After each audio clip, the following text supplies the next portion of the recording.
સસ્તા અનાજના દુકાનદારોને સરકાર સામે હવે બાયો ચડાવી છે। ફિંગરપ્રિન્ટની રાશનના જથ્થો દુકાનમાં ઉતારવાના પરિપત્રનો વિરોધ છે।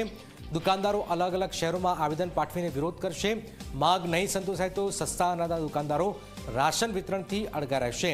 1 નવેમ્બરથી 17,000 રાશન સંચાલકો નહીં કરે રાશન વિતરણ। ગરીબ લોકો રાશનથી વંચિત રહી શકે છે। 20 જેટલી પડતર માંગ અંગે અનેક વખત રજૂઆતો કરાઈ છે।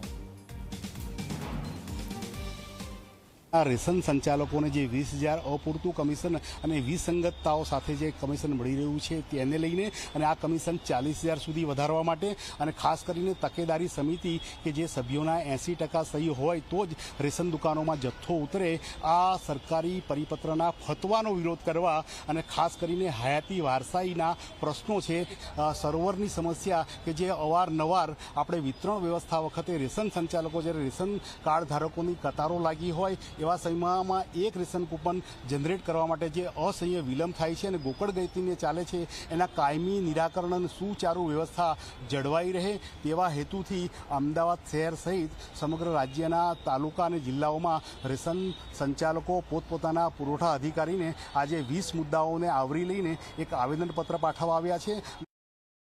જે અમારું ફિક્સ કમિશન 20,000 છે એ પણ ટુકડે ટુકડે આવે છે અને એ પૂરતું આવતું નથી અને એના માટે ટકેવારી રાખી છે 97%, 97%।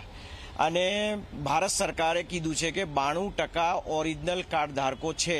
જો અમારી માંગો ના સંતોષાય તો 1 નવેમ્બરથી અમે લોકો